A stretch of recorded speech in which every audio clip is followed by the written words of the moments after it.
Hola a todos, ¿cómo andan? Yo soy Cami y bienvenidos de vuelta a un video en mi canal de YouTube.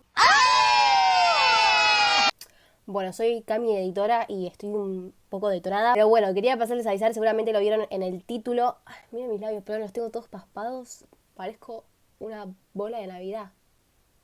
La cuestión es que les paso a avisar que, como vieron en el título, sí, esta es la entrevista con Shelby Mahurin, pero la primera parte tiene spoilers, así que les voy a dejar acá los timestamps para que puedan evitar los spoilers si no leyeron los libros.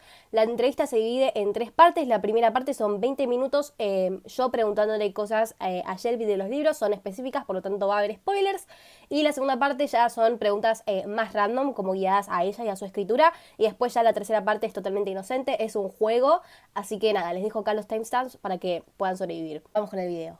The first question is, in this series we see 2 types of witches. They are the Dame Blanche and the Dame Rouge, and they use different techniques of magic. One balance and the other one uses blood. I'm very curious about this because Stephanie Garber was going to come here, and she also uses blood as a magic mechanism. So I wanted to know what inspired you for this magic system. Right, yeah, so the Dame Rouges originally weren't in Serpent and Dove. That was an addition during revisions, so I only had one type of witch, the Dames Blanches, and Coco was a werewolf. No? Yeah, she was the guru, and my first steps with Serpent and Dove were Pitch Wars. Have you heard of Pitch Wars? It's a online mentorship competition that you enter to work with someone who's further along in the industry than you are. So like an agented writer or a published author, that sort of thing. And my mentor, who picked me for Pitch Wars, did not like werewolves. Okay, so you still like them? I still have them. Yeah, she didn't like werewolves. They aren't in the first book though. Yeah. So because she didn't like them, which is fine. We all have different tastes. But she said, "Is there any way that we can make Coco a witch?" And I was like, "Well, yeah, we could. Yeah, I don't want her to be the same as Lou." And so my mentor presented this idea, well, you could have different kinds of witches. I was like, oh, okay, I could, you know? And so the idea for the Dame Rouges developed in opposition of Dames Blanches. So their magic, the white ladies, their magic is in the land. So it's outside of themselves. And the Dames Rouges' magic is inside of themselves. So it's their blood, and then we later learn their tears. Yeah, so Coco's magic developed in opposition to Lou's because I wanted them to be different. Yeah, and you managed it. Yeah, thank you. Such a good wish. And which one do you think is cooler? I think that the Dames Rouge's magic is cooler with the tears and stuff, but I couldn't be a red lady. I couldn't like cut myself for the blood. No, I couldn't do it. I think the Dame Blanches are cooler because of the moment where Lou takes place with the big witch who's burning at the stake, and she takes all the pain for herself. Like, such an iconic moment. Oh, thank you. Did you have any inspirations when you wrote Serpent and Dove?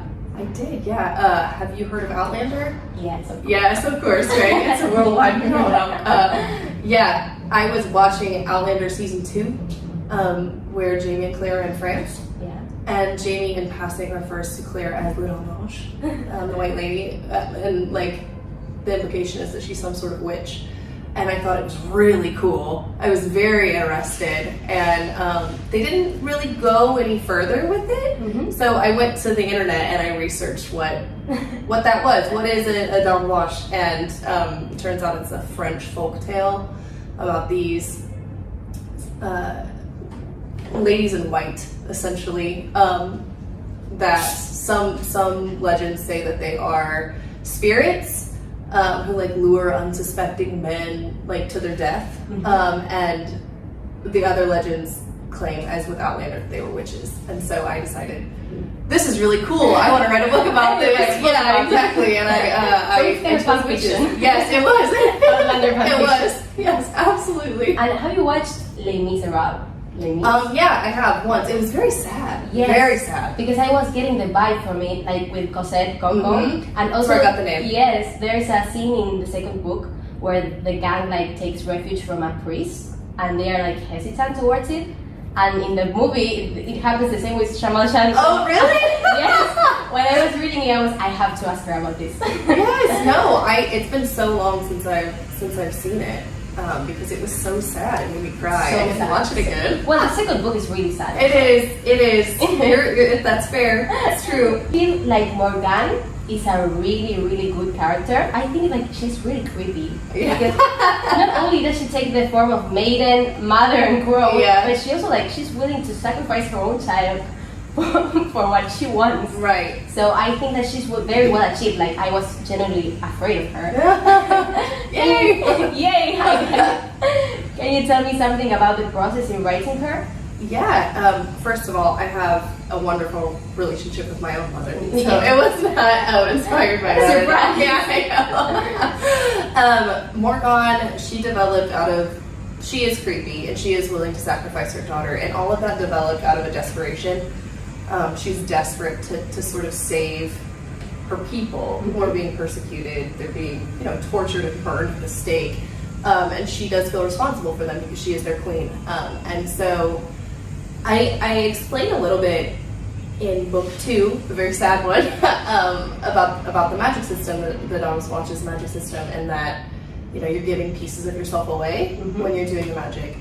All magic comes at a price, and essentially Morgan has done too much. Yes. And she has sort of fractured herself inside. That's awesome. Yeah, so it's a good cause. Like, she wants to protect her people. That's an excellent motive. She's just misunderstood. Is she just? Yeah, she's gone left instead of right. Yeah. So yes. And in making those choices and giving away too much of herself, she has skewed her morality. Essentially, she's willing to kill her daughter, for the greater good. She reminds me of the other mother in Coraline. Yes. Oh my god, that book is so creepy. Yeah. That's like the ultimate compliment. I was getting the same vibe. Yes, I read that book when I was younger. I was Freaked out. I was home alone. I wasn't home alone. My parents were outside. I grew up on a farm, so they were out in the barn, and I didn't know. But there was a thunderstorm outside, and I was reading Coraline with the hand that was like scratching at the door, and a really creepy song came on the radio. And I remember I like bolted out of my house in search of my parents because I was so creeped out by that book. What's your balisalva in real life? Like something you cannot live without? Oh, that's hard. My phone. That's probably not a great answer, is it? Your phone protects you from It Morgan. does. It's my protection. It's my security blanket. I can't live without my dogs. So my oldest, she's an old lady, a grouchy old lady now. We call her. Her name is Finna. And then we just recently adopted last year another puppy, and her name is Pippa. Aw, Yeah. so cute. Yes. Finna and Pippa. Yeah. So they're your balisalvas. Yes. They're my babies. Also my cat. She's the light of my life. I love cats. She's the light of my life. Her name is Goose. Goose. Yeah. What was the first thing you knew you wanted to be in the book? Like you had this thought and you said, okay, I'm going to write a book about this one. Maybe I'll learn about it. Yeah, it was that original idea of the Ladon Wash was the first thing that came, and then Lou came after. And did you have to do like a lot of research of French history Yes. and legends? Yeah, it's not like a historically accurate book by any means. It's fantasy. It's firmly rooted in fantasy. But I did research the language and a lot of the folklore, because all of the creatures in the books are all French inspired myths, really, with the loup-garou and the Melusines and the witches and the witch burnings and there was a lot of French influence that I had to research. Well, there are quite a lot of plot twists on these books. A lot. Yay! Do you plan them at the very beginning, or maybe you like are on the working and I want to put a plot twist here? That answer has changed. Oh. So with Serpent Dove, with my first book, I didn't plan any of it. Any of it, no. I just sat down one night and I started writing, and I didn't have any direction. It's called pantsing, when you like fly by the seat of your pants. It's an expression. And so even a plot twist at the end the very end, the big plot twist. I did not plan that. I just sat down to write that chapter. I wrote Serpent and Dove on Wattpad. So I was writing like a chapter a week, and I was posting it, and I sat down to write my weekly chapter, and I was like, you know what, this works. And so then obviously I had to go back and like leave it through. Yeah, leave little hints. Yes, but I did not plan any plot twists. I did with the other two books. Okay. Yes, like I use Save the Cat. It's a book. It has what's called a beat sheet. So it's like plot points that you need to hit for pacing. So like the book reads quickly, and so I plotted the twists in the second two. Yeah, and the first one it was just like, I want them to go to the theater and hold hands. Yeah, exactly. Well, one of my favorite things about the second book is how Lu's character changes. She's kind of like possessed, both by the usage of magic and also by her mother. Yeah. What can you tell me about this character arc? Yeah, so Lu, the second book is definitely Lu's arc. I feel like the first book was about Reed's arc. Yeah. And him sort of changing, and then the second one was Lu. Because Lu has a very similar arc to her mother. She feels responsible for Reed and Coco and Bo and Ansel and these people she loves, and so she starts making some of the choices that her mother made. And you know, maybe pushing it a little too far with magic, and it's sort of like she goes dark. Yeah, she becomes the worst fear. Exactly, she does. She becomes her mother in the second book, and Reed says that to her, which was just horrible. It was a horrible thing to say in that like really emotional moment. But so it's all about her sort of going right to the edge of who her mother is, and then looking around, realizing that she's made a wrong turn. And allowing the people she loves to pull her back, to help her. That's amazing. Yeah.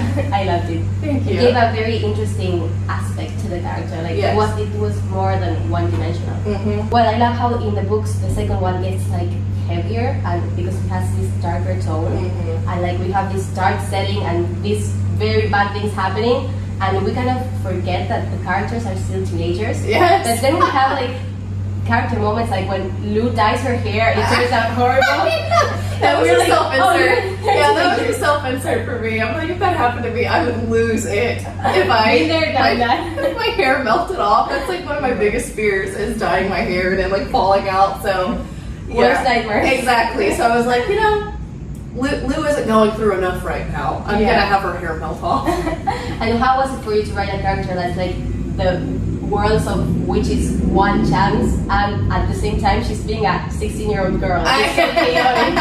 I remember myself at 16 and I was like, Yeah, she definitely I did it in the second book. It was harder because she was going through so much, but in the third book I tried to bring back some of the levity of her character with like her sense of humor. She has a very crass sense of humor, right? So witty. Yeah, I kind of describe it. She has a sense of humor of like a 13-year-old boy. Yeah, is essentially what she thinks that those jokes are funny. And so that was one way that I balanced all of the heavy was with Lu's and Bo. Bo also is there for levity a lot of the time too. Comic relief. Yes, comic relief, exactly, to balance out the heavy. So I just tried to have small character moments throughout where they still got to act their age. Because you have Lu that sometimes she has like these rages of a kid, and then you have Reed that's like acting like a 30-year-old Exactly. And they're fun together on the page though because of that. Yeah, it's amazing. Oh, a character that I feel is very, very creepy, apart from Morgan, is Nicolina. Yeah.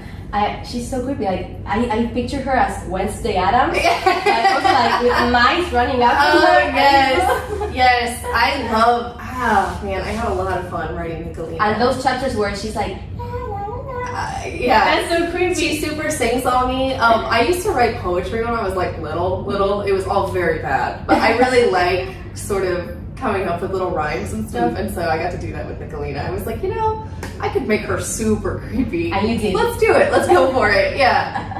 And again, she's another example in this world of taking magic too far. Yeah. She's lived too long, is what Lu essentially says. Is she's used her magic. She shouldn't still be here. You know, you think if you've been alive for 2,000 years or whatever, you wouldn't be yourself anymore. You Yeah. would be someone else, and that's what happened to Nicolina. Oh, what was the process of the world building? Because I, as a reader, I feel like the world building of a fantasy book is so hard. Like, how do you come up with these things? Yeah, world building is something that I struggle with as well. Are you familiar with the computer game The Sims? Yes. Yes. Yeah. So I like to build my Sims in that game, and I don't really like to build my house. I like to have them just in a box, and that's kind of how I write as well. I have to go back through and add a lot of the world building because I don't enjoy it as much as other. I really enjoy character, so that's like what those are like my little magic cookie moments of each scene, or the characters, not necessarily the world building. So, but I know that other people enjoy world building, so I really have to work to try to go back and, okay, what does this look like? How does the society work? How does the culture work? But I do try to, when I world build, present it through my character, because it's first person, so we're inside of the character's head. Yeah. And so everything that we know about the world has to be what they know about the world. So with Lou, it was sort of easy to do world building in that it was easy to show that she's being persecuted. And what does that persecution say about the world? It says that it's a patriarchal world, you know, it says that it's very rigid, there's little to no empathy or understanding, there's little to no, you know, desire to understand. It's black and it's white, yeah. Just by her disguising as a man. Exactly. The first chapters, exactly. you know that it tells you exactly that men are in power here, in this particular city. So I try to world build. And also how much she tries to deconstruct, right? Yeah, exactly. Which is our friends. Exactly, she does. She really pokes at him, which is good. It's good for him. Which character are you most proud of, and which character do you relate to the most? I think it has to be Lou, right? Yeah, it has to be of Lou. course. I just love her. I set out to write Lou as when I was a teenager. There was sort of a trope that in YA, in young adult, that the best friend in the story was always the very outspoken, sassy character. Yeah. And so with Lou, I was like, well, what does that look like if the sassy best friend is the main character? As she is. And that's how Lou developed. Yeah, with just like, she's the one with the one-liners, and she's the one who never takes anything seriously, and she's the, you know. And she saves herself. And she saves herself, exactly. Yeah, so I'm very proud of Lou as a character. As far as who I relate to the most, there are little pieces of me in both Lou and Reed. So like if they had, you know, a love child, I would be that love child, right? Yeah, you're the one with exactly. I am the one. I've got bits of both of them. A lot of Reed's backstory is some of my backstory. I grew up in a very, very conservative, evangelical, you know, sort of culture. So a lot of that was from my own personal experience, and then Lou's sense of humor is also my sense of humor, right? Lou says a lot of the things that I wish that I could say, or like that I think, but I can't actually say because I'm not brave enough. So both of those two are your alter egos. Yeah, they're my alter egos. At least you don't relate to Nicolina. No, I don't relate to her at all. What message do you want to give to your readers? Thank you. Thank you. I can't say it any clearer than thank you so much. It's a big deal to do what, especially my readers in Latin America have done. I mean, I'm here. I'm in Latin America. Yeah. You know, like that's a big deal, and it's because of my readers here. I'm so passionate, and I'm just so grateful. Book Talk has had a lot of influence. It has. Book Talk, yeah. Bookstagram was big, and Book Talk especially recently. I knew these books from Book Talk. Yeah? Yeah.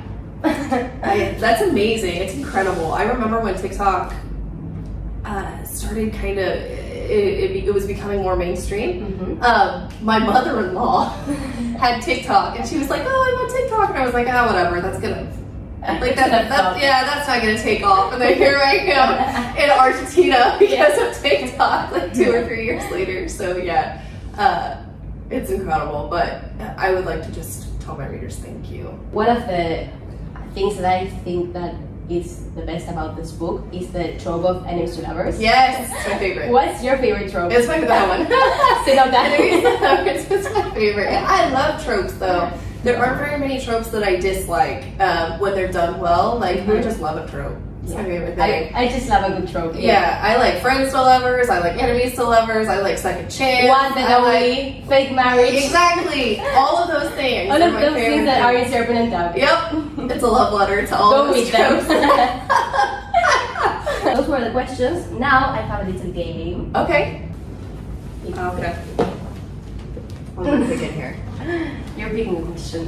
Have I ever written fan fiction? Serpent and Dove. Serpent and Dove. It's my fan fiction. It's Outlander fan fiction. That's amazing. Well, this is like a ping pong. So Okay, it's like a quick answer. Okay. Take another one.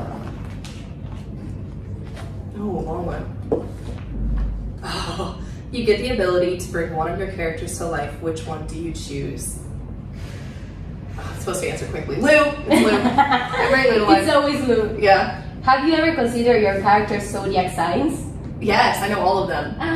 Tell me more. Lou is a Sagittarius. Her birthday is December 12th. Reed is a Virgo. His birthday is September 19th. Totally. Coco is a Scorpio. Her birthday is Halloween, October 31st. No. Yeah. Bo is a Leo. His birthday is August 9th. Ansel is a... What did I give Ansel? He's a Pisces. Yeah, he's a Like Pisces. me. I think that I gave his birthday is February 28th. I love it. And I gave all of those birthdays, they're all people that I, in my own life that I Oh, love. Yeah, really? yeah. So Lou's birthday is my brother's birthday, and my niece also has the same birthday. As your brother? Yeah. Reed's birthday is my nephew's birthday. Who else? Coco. I don't have anyone born on Halloween, but that was so fitting for Coco. Bo's birthday is my petite partner's birthday. Jordan Gray, it's her birthday. And Ansel is my daughter's birthday. Ah. So You have little I do. Louis and Cocos in your life. Exactly. Little Easter eggs. Yeah. Have you based any of your characters off of someone you know in real life? No. No. Well, little parts. So Reed is very tall Mhm. because my husband is very tall. Okay. I don't know the conversion, but he is 6 feet 10 inches. Se siente como un montón. Como 2 metros. No. Yeah, he's very tall, and he's afraid of heights. So I gave Reed those two little things. Yeah. Very tall man, afraid of heights. That's ironic. If one of your characters, you pick which one, were a real person, what do you think their favorite artist would be? Oh, who would Reed's favorite artist be? Am I allowed to say Taylor Swift? Coco is a Swiftie. Yeah, all of my characters are 50s. And I should. I get to decide that because I'm the author and all of them like Taylor Swift. I can listen to Folklore when they find more guys. On repeat. First character crush. Oh my gosh, can it be any? Any character. I had the biggest crush on Shang from Mulan. I loved him. And there's this Mulan moment when Reed finds out that Lou is a witch. I mean, It's giving Mulan vibes. it's making so much sense. Yes. Reed's character It makes sense now. The most random place where you've ever written. I've never written. I haven't written in any weird places. No, Just in your I desk? haven't. Yeah. Well, I mean, now I go to like a coffee shop and write. But yeah, at my desk. And at the coffee shop. Most random place I go in Argentina. Yeah, exactly. There you go. Ooh, you get to live in the world of the book of your choice. Which book do you pick? Can I live in Wonderland? Of course you can. I would pick Wonderland. I think I'd live in Wonderland for sure. Really good answer. Has any song inspired you writing? Lots. Yeah. So Serpent and Dove, the two big ones from Serpent and Dove, were Take Me to Church. No. Yeah. And which is actually in the English version, it's a chapter title in Gods and Monsters. It is. I just put it in there. I was like, I'm gonna be mad at it or whatever. Amazing. Yeah. And then Heathens by 21 Pilots. Yeah, 21 Pilots. Those are the two Serpent and Dove songs. Yep. One for Reed, one for Lou. A book you always recommend. Oh, Circe by Madeline Miller. Amazing. That's Yep. one of my favorite books. Yep. I love it. I love it. I just love everything Madeline that she Miller. writes. Did you see that she's writing a Persephone? Yeah. I'm I'm waiting for it. I know. I'm to the Song of Achilles, and seriously, They're so good. The Song of Achilles is another one. It my just, soul like, will leave my body when I wake up. it hurt so good. Yeah. Song of Achilles, yes. I'm a Pisces. I love a good cry. Yeah. fan cast one of your books. Okay, I don't actually have a fan cast for No, Lou. you don't have. For Lou, I don't. I haven't ever like been like, yeah, that's Lou. But I have an actor who I like for Reed. Your husband. Yeah, no, it's not. My husband doesn't look anything like Reed. Have you seen Sanderson? No. It's on. Okay, it's like a Jane Austen retelling, but there's an actor on it. Leo Suter is his name. He's now in like a Viking show on Netflix. But if he dyed his hair red, He would be Reed. he would be good. And I mean, he's probably getting too old now, but like, Yes. Reed is 16 years old. Yeah. We forget, but favorite book. Oh, my favorite book of all time. Could it be? This is too hard. I have too many favorites. My childhood favorite was Ella Enchanted, by Gail Carson Levine, and The Arcadians by Louis Alexander were my two favorites when I was little. I really love. What is it? It's Philip Pullman. The Golden Compass. Yeah. That series. I really love that series. I really love anything by Madeline Miller. I really love A Court of Mist and Fury. Yeah. What else? I love so many books. It's hard to pick. Yeah, it's really hard. It's hard. Favorite place to write? So there's a little coffee shop about 30 minutes away from where I live. It's called Little Bear, and it's where you write. It's the where I most write random now. place you've ever been. Yes, that's it. Snack you eat while you write. I don't snack when I write. What? I don't kind like of write, right? I don't like to get the crumbs in my keyboard. Yeah. Yeah, it like really bothers me. I'm like always like trying to get the crumbs out of there. So you don't eat. So well, it's like I just put my laptop away and then I eat and then I get it back because I don't like it. But what's your favorite snack to eat? I have a sweet tooth. So any kind of pastry, like a Danish. We see that for Lou, I think. Yeah, it's true. You're right. Yep, that's true. I love a cinnamon roll. One for you, one for me. Okay. Favorite author? It's not one. Of course, She's it's my you. favorite. Yeah. And favorite movie? Favorite movie? Oh my gosh, I can't pick a favorite movie, but my favorite recent movie is The Lost City. I haven't watched it. You haven't seen it? Yeah, it's with Sandra Bullock and Channing Tatum. It's hilarious. I have to watch it. You please do. I will. Please. Please, yes. Brad Pitt's in it, Daniel Radcliffe's in it. Daniel Radcliffe is the villain. Yeah. He does an excellent job. He's so funny. I need to see Daniel Radcliffe as a baby. Yes, you After do. watching Harry Potter, Exactly, you should. It's so good. I checked your Goodreads account. Okay. So I do that. I picked up a game that is like I give you emojis and you have to guess which book is being described by the emojis. Okay. I think you've read them all. Okay, so these aren't my books. These are other books. Let's see. Oh, okay. We'll start off easy. Ha! Serpent and Dove. Yeah. Okay. Oh, that's the Mortal Instruments, right? Yeah. I'm rereading that series right now. It's my favorite series ever. Yes, I'm doing this thing where I'm going and I'm rereading a bunch of the books that I loved as a teenager, and so I'm on City of Ashes right now. It's a classic. Yes. It should be canon. That's Caraval, right? Of course it yes. is. Okay. Oh, this one's hard. Is that the Cruel Prince? Yes. I was saying Like a fairy, that's always black, right? Yeah. The group. Oh, this one's also hard. Oh no, is it? I think it's one of your recent reads. It's one of my recent reads. I don't know. In Goodreads says so. There's cake and dice. Oh no. I don't know.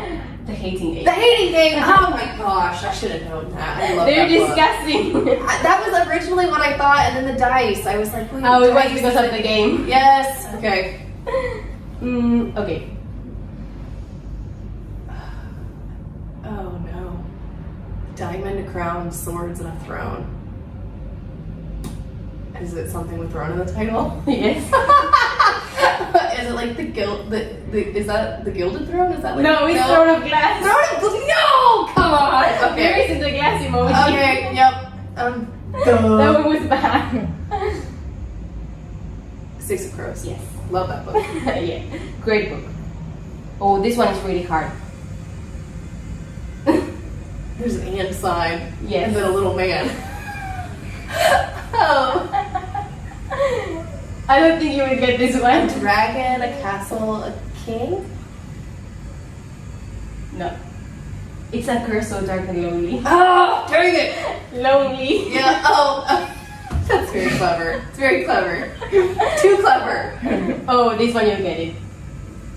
I will. Yes, you have to. Think about it, bro. So is it Beauty and the... No! No? It's a Court of Thorns and Roses. Oh, there's a wolf! God! I saw it! What? I call myself Sarah J. Maas. What is happening right now? Well, you did amazing though. No, I didn't! I missed it too! You missed a Court of You're Thorns. very kind, but I did not do great there. Well, that was it. Thank you a lot for your time. Thank you. This was Oh, and I have a present for you. Oh, thank you. They are alfajores, our best kind of magic.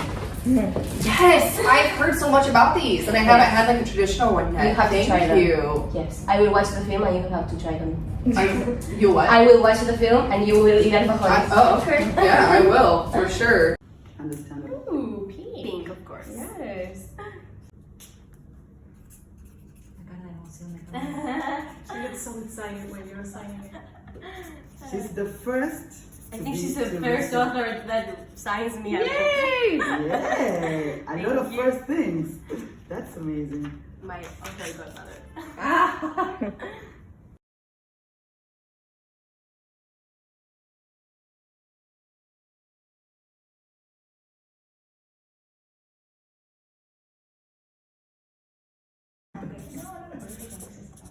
Sí.